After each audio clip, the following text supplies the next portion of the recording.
श्रीराम जय जय राम. श्री अनंतकोटी ब्रह्मांड नायक राजाधिराज सच्चिदानंद सद्गुरु श्री ब्रह्मचैतन्य महाराज की जय. जय जय रघुवीर समर्थ. श्रीराम. श्री ब्रह्मचैतन्य गोंदवलेकर महाराज प्रवचन 24 फेब्रुवारी. भक्त आणि परमात्मा एकरूपच असतात. आमच्या हातून वारंवार चुका होतात असं तुम्ही म्हणता. लहान मुलगा चालताना अडखळतो, पडतो किंवा बोलताना बोबडे बोलतो, त्याचे आईबापांना कौतुकच वाटते. त्याचप्रमाणे तुमच्या चुकांचे मला कौतुक वाटते. चुका सावरण्याच्या तुमच्या प्रयत्नांचेही तसेच कौतुक वाटते. म्हणून त्याबद्दल तुम्ही काहीही मनात आणण्याचे कारण नाही. गुरुने एकदा सांगितले की तुझे मागचे सर्व गेले, पुढे मात्र वाईट वागू नकोस. तर शिष्याने ते श्रद्धेने खरे मानावे. आपल्या हातून होणाऱ्या चुकांचे परिमार्जन नामच करू शकते. भगवंताचे नाम हे सर्व रोगांवर रामबाण औषधच आहे. नामाचे हे औषध सतत थेंब थेंब पोटात गेले पाहिजे. ऑफिसमध्ये सुद्धा ते आपण बरोबर घेऊन जावे.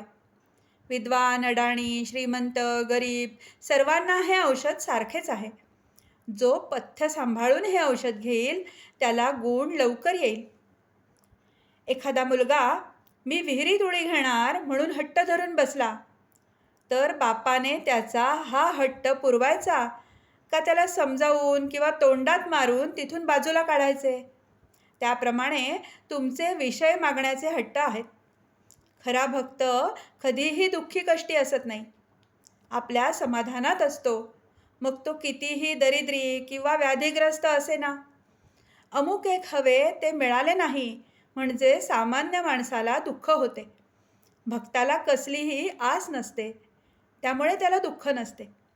तो आणि परमात्मा एकरूपच असतात. परमात्म्याची इच्छा हीच त्याची इच्छा असते. सगुणाची भक्ती करता करता त्याला मीचा विसर पडत जातो. मी नसून तूच आहेस ही भावना दृढ होत जाते. शेवटी मी नाहीसा झाला की राम, कृष्ण वगैरेही नाहीसे होतात आणि परमात्मा तेवढा शिल्लक उरतो.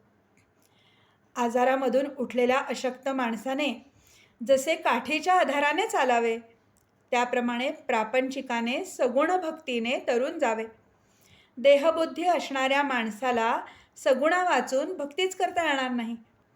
भगवंताला आपण सांगावे की भगवंता, तुझी कृपा मजवर असू दे आणि कृपा म्हणजे तुझे स्मरण मला अखंड राहू दे. यातूनच त्याची भक्ती उत्पन्न होईल. भगवंता वाचून कशातही समाधान नाही. त्याच्याशिवाय जगण्यात आनंद नाही. जो भगवंताचा झाला म्हणजे त्याच्या नामात राहिला, त्याला जगण्याचा कंटाळा येणार नाही. आजचे बोधवचन. परमात्म्याला प्रपंचरूप बनवण्याऐवजी आपण प्रपंचाला परमात्मरूप बनवावे.